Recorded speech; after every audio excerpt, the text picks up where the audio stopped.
Circular motion. Again अस्सलाम वालेकुम भाईजान, क्या हाल चाल है, कैसे हैं आप? तो मेरे बेटे rotational kinetic energy, rotational kinetic energy. सबसे पहले तो मेरे बेटे अगर इसकी डेफिनेशन की तरफ जाएंगे तो energy processed in rotational motion, energy processed in rotational motion. ये सिंपल से इसकी डेफिनेशन आ जाती है, energy possessed in rotational motion। इसको मेरा बेटा हम रोटेशनल काइनेटिक एनर्जी का नाम देते हैं। काइनेटिक एनर्जी के साथ मैं ROT लिख के इसको रिप्रेजेंट कर सकता हूं कि रोटेशनल काइनेटिक एनर्जी है।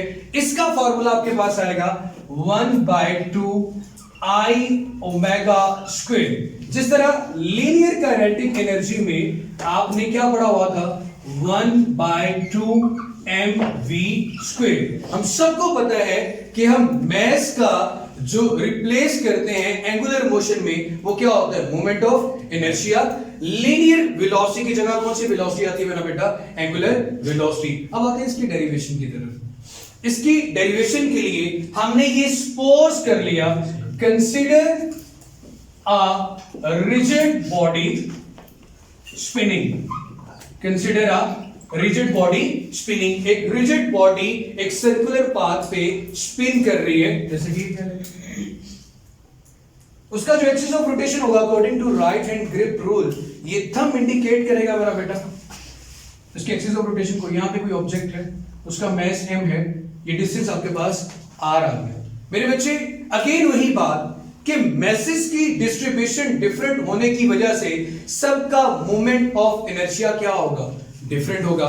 तो सबसे पहले हम क्या करते हैं, मैसेज को छोटे छोटे पैच में डिवाइड करके सबका total moment of inertia calculate करते हैं। ऐसे होता था मेरा बेटा जब मोमेंट एक रिजिड बॉडी की है तो रिजिड बॉडी का हर एक पॉइंट अपनी मास की डिफरेंट डिस्ट्रीब्यूशन रखता है, सबका मोमेंट ऑफ इनर्शिया क्या होगा, डिफरेंट होगा, लेकिन सबकी एंगुलर वेलोसिटी क्या होती थी, सेम होती थी। मेरे बच्चे सबसे पहले each of its particle is spinning with same angular velocity, each of its particle, इसका जो हर पार्टिकल है वो स्पिन कर रहे हैं, spinning with each angular velocity. जैसे ये बात इससे पहले वाले टॉपिक में हो चुकी थी जब हमने law conservation of angular momentum भी पढ़ा था कि एंगुलर वेलोसिटी क्या होती है बेटा, θ/t। जब ये बॉडी अपनी एंगुलर पोजीशन चेंज करती है तो हर एक पॉइंट में जो एंगुलर पोजीशन का चेंज आता है वो सेम आता है। जब हर पॉइंट पे एंगुलर पोजीशन का चेंज सेम आएगा तो सबकी एंगुलर वेलोसिटी भी क्या होगी, सेम होगी। ये बात पहले भी डिस्कस हो चुकी है। दोबारा देखो, यहां इस पॉइंट की बात करें, इसकी बात करें, इसकी बात करें, इसकी बात करें, ये अब जिस पॉइंट पे मौजूद हैं, अब इन सारे पॉइंट्स को इस पॉइंट पे लेके आए हो तो हर एक में एक जैसा चेंज आया तो हर एक का जो एंगुलर वेलोसिटी होगी वो भी क्या होगी मेरा बेटा, सेम होगी। और लीनियर और एंगुलर वेलोसिटी में रिलेशन क्या था, v = r ओमेगा। अगर फर्स्ट पार्टिकल की लीनियर वेलोसिटी की बात करो तो v1 r1 ओमेगा 1, लेकिन ओमेगा तो सब में क्या आएगा, सेम, इसलिए सिर्फ ओमेगा भी लिख दे तो भी ठीक है। अगर एंड पे ओमेगा 1, ओमेगा 2 और ओमेगा 3 को एक नाम दे दो ओमेगा तो भी ठीक है। लीनियर भी डिफरेंट होगी और मोमेंट ऑफ इनर्शिया भी क्या होगा, डिफरेंट। मोमेंट ऑफ इनर्शिया क्यों डिफरेंट होगा बेटे, ये सेंटर पे वाला पॉइंट है, यहां से इसका डिस्टेंस r1 है, इसका डिस्टेंस r2 है। मोमेंट ऑफ इनर्शिया क्या होता है, mr²। Mass distribution different point पे क्या आ रही है, डिफरेंट आ रही है। इसका मतलब है इसके बदलने से ये भी क्या होगा, तब्दील होगा। हमारी जो काइनेटिक एनर्जी है वो प्रोडक्ट है मोमेंट ऑफ इनर्शिया का और एंगुलर वेलोसिटी के स्क्वायर का। अगर मुझे moment rotational kinetic energy calculate करनी है तो सबसे पहले मुझे उस बॉडी का टोटल मोमेंट ऑफ इनर्शिया चाहिए। मोमेंट ऑफ इनर्शिया बॉडी का सेम तो नहीं हो सकता। क्यों नहीं सेम हो सकता मेरा बेटा, हर एक पार्टिकल उस बॉडी का डिफरेंट पोजीशन पे मौजूद है, डिफरेंट पोजीशन पे होने की वजह से उसका मोमेंट ऑफ इनर्शिया क्या है, डिफरेंट है। ये टॉपिक मेरे घर में मेरा बिल्कुल अच्छे से कर चुके हैं कि डिफरेंट पॉइंट में जब बॉडी को छोटे छोटे पैच में डिवाइड करके हमने उसका क्या निकाला था, टोटल मोमेंट ऑफ इनर्शिया। अगर मेरे बच्चे मैं आपसे ये कहता हूं कि आप टोटल काइनेटिक एनर्जी का जनरल फार्मूला डिराइव करें तो बेटे क्या बनता है, 1/2 mv² होता है बेटे। ये वाला अगर रिलेशन आप यूज करें, आप लीनियर को किस में ले सकते हैं, एंगुलर में, तो क्या आएगा बेटा 1/2 m, v की जगह पे क्या आएगा r ओमेगा का होल स्क्वायर, तो क्या बनेगा बेटा ये 1/2 m r² omega square. General kinetic energy का मोमेंट ऑफ इनर्शिया में यही फार्मूला बनेगा। यहां तक तो डेरिवेशन होगी, हमें टोटल काइनेटिक एनर्जी चाहिए, kinetic energy of the rigid body. हमने एक रिजिड बॉडी, एक पार्टिकल की काइनेटिक एनर्जी निकालनी होगी, ये फार्मूला तो है या ये फार्मूला है, लेकिन मुझे क्या चाहिए, total kinetic energy of the rigid body. तो मेरे बच्चे मैं अगर इसको फर्स्ट पार्टिकल की काइनेटिक एनर्जी कंसीडर करूं तो इसके साथ 1 लिख देता हूं, ये चीज आ रही है m1r1², फिर आएगा m2r2²। लेकिन ओमेगा के साथ 1 2 3 क्यों नहीं लिख रहा, क्योंकि सबकी एंगुलर वेलोसिटी क्या है, कांस्टेंट है। तो अगर मैं आपसे पूछूं मेरा बेटे कि यहां पे टोटल काइनेटिक एनर्जी का फार्मूला लिखिए, मुझे तो टोटल काइनेटिक एनर्जी चाहिए। टोटल काइनेटिक एनर्जी आपके पास क्या आएगी, 1/2 m1r1² omega square plus 1/2 m2r2² omega square. Up to on आपने छोटे छोटे पैचेस में n नंबर तक किया होगा मेरा बेटा, इससे ज्यादा तो नहीं हो सकता, हमें नहीं पता वो कितने हैं। जितने भी पैचेस हैं उन सबको छोटे छोटे पैच में डिवाइड किया, तो यहां पे क्या लिखूंगा मेरा बेटा 1/2 mn/rn² ओमेगा स्क्वायर। इन सब में दो चीजें कॉमन आ रही हैं, एक तो 1/2 का फैक्टर कॉमन आ रहा है और दूसरा मेरे पास क्या आ रहा है, ओमेगा स्क्वायर। मैं 1/2 का फैक्टर अलग करता हूं, अंदर क्या आ रहा है मेरा बेटा, मेरे पास m1r1² plus m2r2², up to सोन गया मैं mn/rn का स्क्वायर, और बाहर क्या आ रहा है मेरे पास, ओमेगा स्क्वायर। ओमेगा स्क्वायर बाहर का मतलब सबकी, शुरू में कहा था each of its particle spinning with constant angular velocity, ठीक है। तो 1/2 तो वैसे कांस्टेंट है, सब में आ रहा था, इसको अलग कर दिया और इसको भी अलग कर दिया। अब इस रिलेशन की तरफ जरा गौर करें तो ये रिलेशन आपका किसका, टोटली टॉपिक पढ़ चुके हैं, मोमेंट ऑफ इनर्शिया का। किसका टॉपिक है मेरा बेटा, मोमेंट ऑफ इनर्शिया का। अगर आप टोटल काइनेटिक एनर्जी भी निकालते हैं तो आपके पास जो चीज बदल रही है वो कौन सी चीज बदल रही है, मोमेंट ऑफ इनर्शिया। तो जो समेशन का साइन आएगा वो किसके लिए आएगा मेरा बेटा, मोमेंट ऑफ इनर्शिया के लिए। I = 1 से लेकर कहां तक जाते हैं मेरा बेटा, n तक, mi/ri का स्क्वायर, और इधर क्या आ रहा है बेटा, ओमेगा स्क्वायर। इधर क्या आ रहा है आपके पास, ओमेगा स्क्वायर। ये जो ये सिंगल रिलेशन आपने लिखा, इन सारी वैल्यूज को समराइज करने के लिए मैथमेटिकली आप ये ग्रीक लेटर यूज करते हैं। ये ग्रीक लेटर समेशन के लिए होता है कि आपने 1 से लेकर n तक मैसेज का मोमेंट ऑफ इनर्शिया कैलकुलेट किया, मतलब ये टोटल मुझे क्या बता रहा है, मोमेंट ऑफ इनर्शिया। तो इसकी जगह पे मैं क्या लिख लेता हूं, आई, इसकी जगह पे मैंने क्या लिख लिया, आई। इस रिलेशन ने मुझे इस रिजिड बॉडी का टोटल मोमेंट ऑफ इनर्शिया दिया, तो मेरे बेटे मैंने इसकी जगह पे क्या लिख दिया, आई, और साथ क्या आ रहा है, ओमेगा स्क्वायर। ड्राइव हो गया आपका रिजल्ट रोटेशनल काइनेटिक एनर्जी का। आगे मेरा बेटा रोटेशनल काइनेटिक एनर्जी की टोटल 1/2 क्या आ रहा है मेरा बेटा, m ओमेगा स्क्वायर। अब क्वेश्चन आगे थोड़ा सा चेंज कैसे होता है मेरे बेटे, आपने डिस्क और हुप का कॉन्सेप्ट पढ़ना है। हुप कहते हैं एक ऐसी रिंग जो सेंटर से खाली है, रिंग सेंटर से खाली होती है, ये हुप की शेप है। लेकिन अगर मैं प्लेट की बात करूं तो प्लेट मेरे पास एक डिस्क है, प्लेट मेरे पास क्या है, डिस्क है। आप एक डिस्क को या एक हुप को एक इंक्लाइंड प्लेन से नीचे की तरफ लेके आओ, वो सीधा भी आ रहा है, एंगुलर मोशन भी है उसमें, मतलब उसमें दो तरह की काइनेटिक एनर्जी है, लीनियर भी मौजूद है और रोटेशनल भी मौजूद है, लीनियर भी मौजूद है और रोटेशनल भी मौजूद है। और अगर हमें यह बताना हो कि सबसे पहले डिस्क नीचे आएगी या हुक नीचे आएगी, तो वो बातें भी करनी पड़ेगी। अब मेरे बच्चे में ये बात कह सकता हूं कि एक बॉडी जो कि स्लाइड करती हुई नीचे आ रही है, तो अब खुद देखो वो घूम भी रही है, मतलब उसमें रोटेशनल काइनेटिक एनर्जी भी है, वो सीधी भी आ रही है, उसमें लीनियर काइनेटिक एनर्जी भी है। तो अगर आप जब बताओगे उसकी टोटल काइनेटिक एनर्जी, आपको दोनों का सम करना पड़ेगा, लीनियर का भी और रोटेशनल का भी, लीनियर का भी और रोटेशनल का भी। इसकी बात करें मेरा बेटा, यहां तक अगर नोट हो गया तो इसको रेस करूंगा मैं। कर दो रेस। यस।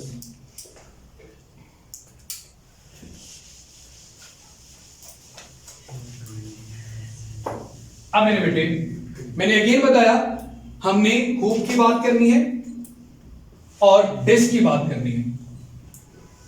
हुप आपके पास एक खोखला सर्कुलर पाथ भी कह सकते हो, एक रिंग की shape, just like ring.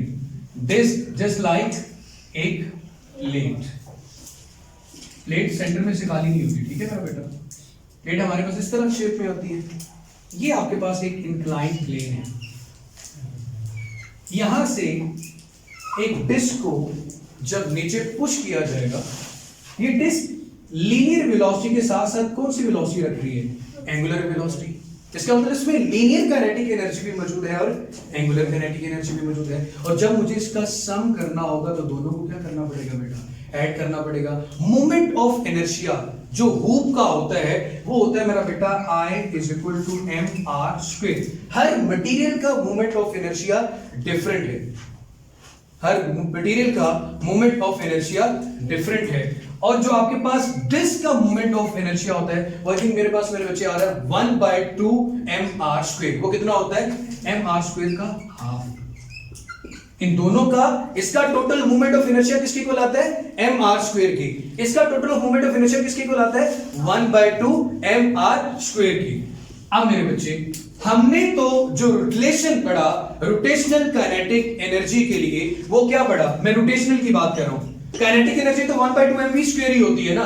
Kinetic energy तो 1/2 mv² ही होगी, चाहे वो डिस्क की बात करें चाहे वो हुप की बात करें। लेकिन इनर्शिया दोनों का बदल रहा है। किसका मेरा बेटा?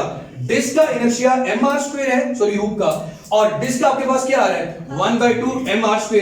अगर दोनों का मूवमेंट ऑफ इनर्शिया अलग अलग है तो दोनों की रोटेशनल काइनेटिक एनर्जी का रिलेशन भी क्या आएगा? अलग अलग आएगा। सबसे पहले इसका लिखें, जनरल फॉर्मूला क्या है? 1/2 I ω²। ये निकालना है। अब अगर हुप की बात करूंगा तो I की जगह में मेरे बेटे क्या आ जाएगा? mr² ω²। तो ये रोटेशनल काइनेटिक एनर्जी किसकी आ गई मेरा बेटा? हुप की। रोटेशनल काइनेटिक एनर्जी किसकी आ गई मेरे बेटे? हुप की। अब किसकी बात करते हैं? डिस्क की। तो डिस्क के अंदर आप यही रिलेशन लिखें, काइनेटिक एनर्जी 1/2 I ω²। I की जगह पे क्या आ जाएगा मेरा बेटा? 1/2 mr² ω²। तो 1/2 into 1/2 ये कितना आ रहा है? 1/4 mr² ω²। तो दोनों में फर्क आ गया मेरा बेटा। ये रोटेशनल काइनेटिक एनर्जी है हमारी डिस्क की और ये रोटेशनल काइनेटिक एनर्जी आ रही है हमारी हुप की। हमें ये भी देखना है कि काइनेटिक एनर्जी किसकी ज्यादा है और स्पीड किसकी ज्यादा है। काइनेटिक एनर्जी किसकी ज्यादा आती है और स्पीड किसकी ज्यादा आती है। मेरे बच्चे, अगर मैं इन्हीं फॉर्म को कुछ न्यूमेरिकल प्रॉब्लम सॉल्व करने के लिए लीनियर की फॉर्म में भी चेंज कर सकता हूं। कैसे चेंज कर सकता हूं? लीनियर और एंगुलर वेलोसिटी में रिलेशन क्या आपके पास मेरे बेटे? v = r ω। ये रिलेशन पढ़ा मेरा बेटा हम लोगों ने। लीनियर और एंगुलर वेलोसिटी का आपस में क्या ताल्लुक है? v = r ω।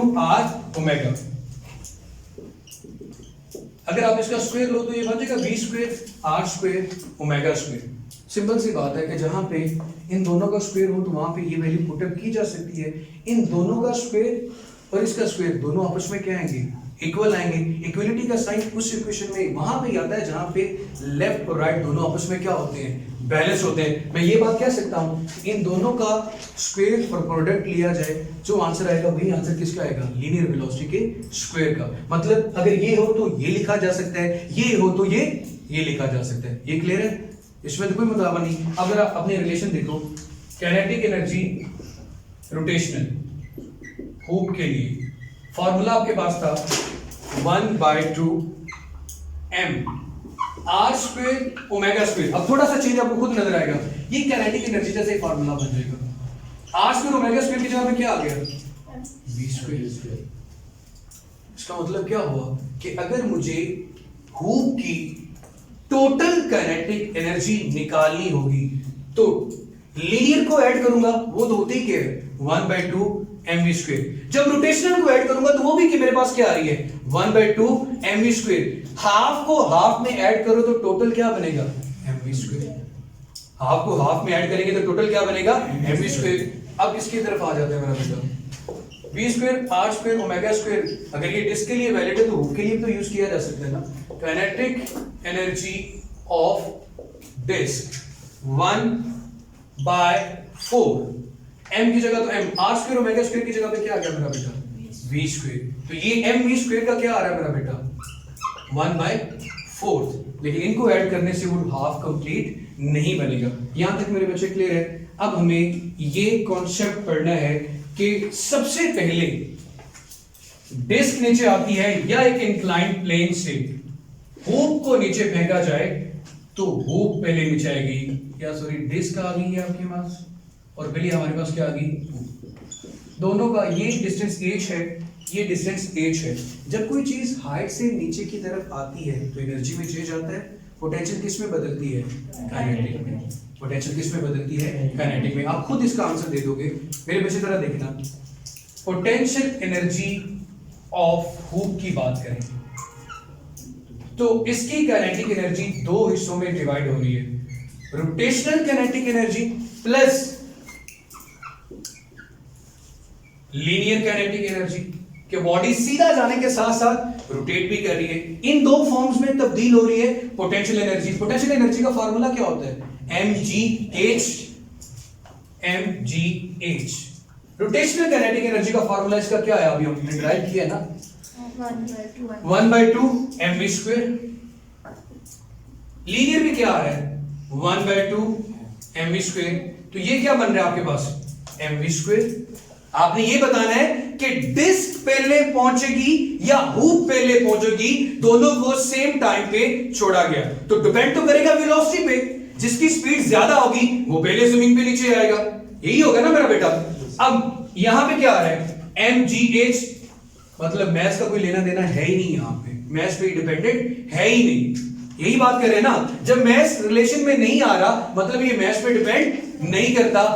आपकी वेलोसिटी किन दो फैक्टर्स पे डिपेंड करेगी, square root of g and height. Square root of g and height. देखो v निकालने के लिए स्क्वायर रूट लेना पड़ेगा ना, एक रिलेशन ही आ गया। अब इसका कंपैरिजन मैंने किसके साथ करना है डिस्क के साथ। अब डिस्क का भी तो एक रिलेशनशिप डेवलप आएगा ना, जिसका आंसर ज्यादा आएगा डेफिनेटली उसकी स्पीड क्या होगी ज्यादा होगी। जरा गौर करो मेरे बच्चे, यहां पे क्या आएगा।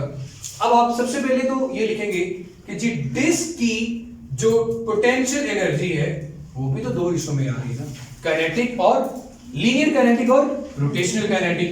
Kinetic linear plus kinetic translational या रोटेशनल, सॉरी ट्रांसलेशनल का मतलब तो लीनियर ही होता है।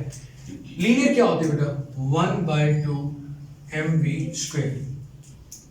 रोटेशनल कितनी आ रही थी 1/4 mv स्क्वायर। 1/4 mv स्क्वायर दोनों को करोगे तो मेरा बेटा क्या आएगा आपके पास एलसीएम लेने से ये आपके पास आएगी मेरा बेटा 4/3 सिंपल 4/3 gh 4/3 gh 4/3 क्या आ गया मेरा बेटा आपके पास gh। अब 4/3 ऑफ gh आपको ये फैक्टर बता रहा है कि इसमें सिंपल gh था और इसमें 4/3 भी मल्टीप्लाई हो रहा है, तो आंसर ज्यादा आएगा किसका डिस्क का। तो डिस्क क्या करेगी मेरा बेटा पहले पहुंचेगी। मैं लिख सकता हूं कि velocity of disc will be greater than velocity of O. Clear हो गया मेरे बच्चे ये बात। अब मैं आपके सामने एक टेबल आपकी बुक में नहीं बना हुआ, लेकिन कुछ चीजें जिनके दरमियान में कंपैरिजन है, अगर इजाजत हो तो कर दूं यहां पे। मतलब हम हुक डिस्क के साथ एक सॉलिड स्फीयर और एक आपके पास आता है मेरा बेटा शेल स्फीयर। सॉलिड स्फीयर का मतलब क्या होता है ऐसी स्फेरिकल बॉडी जो अंदर से भरी हुई है जस्ट लाइक अ डिस्क। और हुक एक खोखला स्फेरिकल शेल ले लो तो वो आपके पास क्या है एक हुक की फॉर्म है लेकिन स्फेरिकल है। अब एक स्फेरिकल बॉडी जब ऊपर से नीचे की तरफ आएगी तो मेरा बेटा वो भी लीनियर भी मूव करेगी और रोटेशनल भी मूव करेगी। तो उनके मैं डिराइव्ड रिजल्ट एक टेबल की फॉर्म में लिख दूं, लिख दो ना मेरा बेटा। आपकी बुक यहां तक है, टाइम हो चुके हैं 5 मिनट के लिए, ठंड रख के बैठे, ठीक है मेरे बच्चे। कर दूं रेस शेख साहब, अगर ज्यादा जल्दी बैठे जाते चले जाना ना फिर नहीं मेरे को कोई मसला नहीं। लेने के लिए खुद जाना है या बाबा ने आना है? जब खुद जाना है तो कोई मसला नहीं है, 5 मिनट में तुमने नीचे जाके खड़ी होना है। चले मेरे बेटे, सबसे पहले हमने बात की हुक की, उसके बाद किसकी बात की मेरा बेटा? डिस्क की। अब हम बात करेंगे सॉलिड स्फीयर की, और फिर हम बात करेंगे स्फेरिकल या शेल स्फीयर। ठीक हो गया मेरा बेटा? सबसे पहले आप बात करेंगे उसकी linear kinetic energy. Linear kinetic energy का हुक के लिए क्या रिलेशन है? 1/2 mv²। डिस्क के लिए भी क्या रिलेशन आएगा? हाँ, ये जरा चेंज कीजिएगा। डिस्क के लिए क्या आया था? 1/4 mv²। उसके बाद मेरे बेटे अगर हम बात करें स्फेरिकल ऑब्जेक्ट की, तो उसके लिए ये रिलेशन आता है 1/5 mv²। और अगर मेरा बेटा बात करोगे स्फेरिकल की, तो उसके लिए रिलेशन आएगा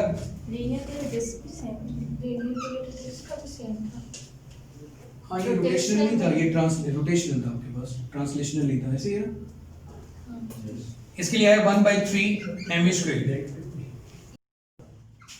कोई मसला नहीं मेरे जी मेरे बच्चे। तो यहां पे रोटेशनल लिखना था 1/2 mv², डिस्क का 1/4 mv², सॉलिड स्फीयर का 1/5 mv²। रोटेशनल काइनेटिक एनर्जी की बात करें, क्योंकि सबका मोमेंट ऑफ इनर्शिया क्या होगा? अलग होगा। जब सबका मोमेंट ऑफ इनर्शिया अलग होगा तो सबकी रोटेशनल काइनेटिक एनर्जी भी क्या आएगी? अलग आएगी। और सॉलिड्स या शेल स्फीयर का कितना आ रहा है? 1/3 mv²। जो लीनियर वेलोसिटी है या लीनियर काइनेटिक एनर्जी है, उसके लिए आज तक हमने एक ही रिलेशन पढ़ा है, वो 1/2 mv² है। तो इसके लिए भी क्या आएगा? 1/2 mv²। इसके लिए भी क्या आया? 1/2 mv²। और इसके लिए भी कितना आएगा बेटा? 1/2 mv²। उसके बाद मेरे बच्चे हमारा कंसर्न था कि यार किसकी वेलोसिटी ज्यादा होगी? आप हमें वेलोसिटी बताएं कि जी हुक की ज्यादा होगी, डिस्क की ज्यादा होगी, सॉलिड स्फीयर की ज्यादा होगी, या स्फेरिकल शेल की ज्यादा होगी? इसके लिए हम लोग रिलेशन पढ़ चुके हैं, क्या आया था?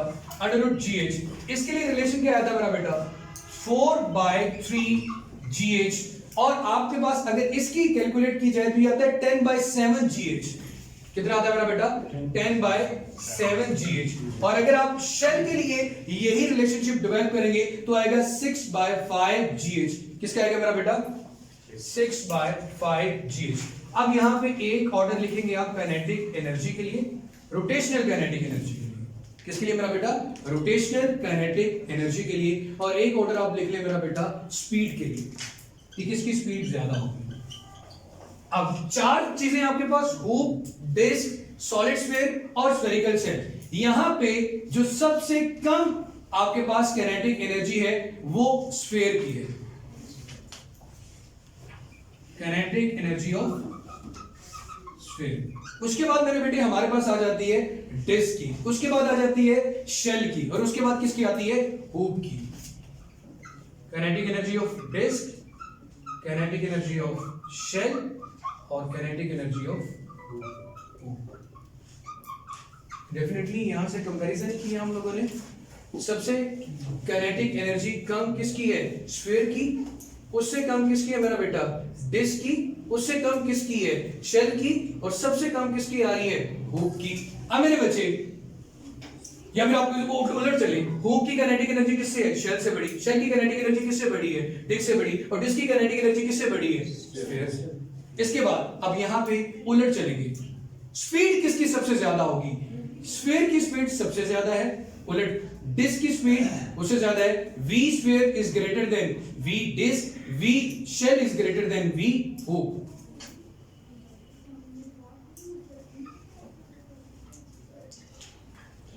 एक, दो, तीन, चार। स्फीयर के बाद डिस्क, शेल, हुक। अब ये सारी कहानी से मतलब पता क्या चलता है? मतलब पता ये चलता है मेरा बेटा, जिसकी काइनेटिक एनर्जी ज्यादा होगी उसकी स्पीड कम होगी, और जिसकी काइनेटिक एनर्जी कम होगी उसकी स्पीड ज्यादा होगी।